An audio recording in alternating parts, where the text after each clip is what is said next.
ఇక్కడ డెమాన్ గొంతు పట్టుకున్నాడా లేదా అంటే పట్టుకున్నాడు, నిజంగా పట్టుకున్నాడు. అది ఇంకా ఎవరు కాదన్నా, మీరు ఏ సపోర్టర్స్ ఎంతమంది ఏమేం చేసినా ఎవరేం చేయలేరు.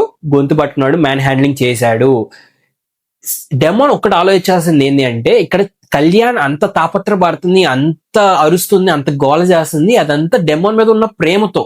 ఒక ఆ అమ్మాయి వల్ల నువ్వు నీ గివప్ ఇచ్చేసి నీ గేమ్ నువ్వు తక్కువ చేసుకుంటున్నావురా, నీ గేమ్ నువ్వు తక్కువ అయిపోతుంది నీది, బయట జనాలకి నీ గేమ్ అర్థం కావట్లేదు, నువ్వు గివప్ ఇచ్చేసినట్టు అయిపోతున్నావు ఒక అమ్మాయి కోసం, అది కూడా నువ్వు అది మార్చుకో అని చెప్పేసి అనే పాయింట్ దగ్గర ఇదంతా గొడవ అవుతున్నట్టు నాకు అనిపించింది. సో కేవలం డెమాన్ మీద ఉన్న ప్రేమతోనే కళ్యాణ్ అంత అగ్రెసివ్ అయ్యాడు, అంత గట్టిగా మాట్లాడాడు. బట్ ఇక్కడ రీతు మీదకి వెళ్ళేసరికి డెమాన్ కోపం వచ్చినట్టుంది.